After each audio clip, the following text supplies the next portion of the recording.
Catalogs contain lists of standardized, purchasable parts. There are thousands of components in each catalog, so we use filtering tools to quickly locate specific items. Filtering is easy using the tools in the catalog browser panel. These tools function similarly to the filters in Spec Editor, but with a few differences. Let's walk through an example. First, open the catalog, then navigate to your desktop, select Exercise Files, Catalogs, and open the ASME Pipes and Fittings catalog. Next, go to the catalog editor in the top right. Resize the window if needed, and let's begin filtering.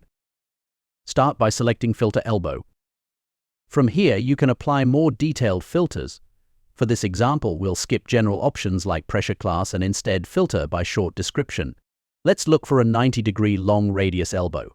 You'll see a list of matching parts. Scroll to find only those marked standard. Once selected, you can view detailed part properties, including standard port connections and beveled ends.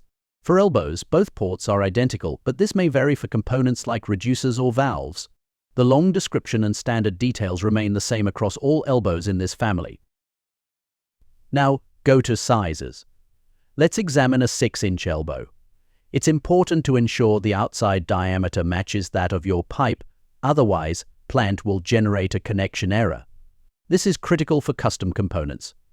Other properties like weight, radius, angle, wall thickness, and overall dimensions are also displayed here. Let's try another example. Turn off the previous filter and look for flanges. This time, filter by raised face and a pressure class of 150. You'll see all matching flanges. Use short description or filter by weld neck. For more specificity, use the long description to find, for instance, weld neck, Series A. Once selected, you can view dimensional data. The sizes listed like 26-inch or 32-inch correlate with the graphic dimensions. Filtering is a core part of working with catalogs. With a bit of practice, you'll be able to find exactly what you need quickly and easily.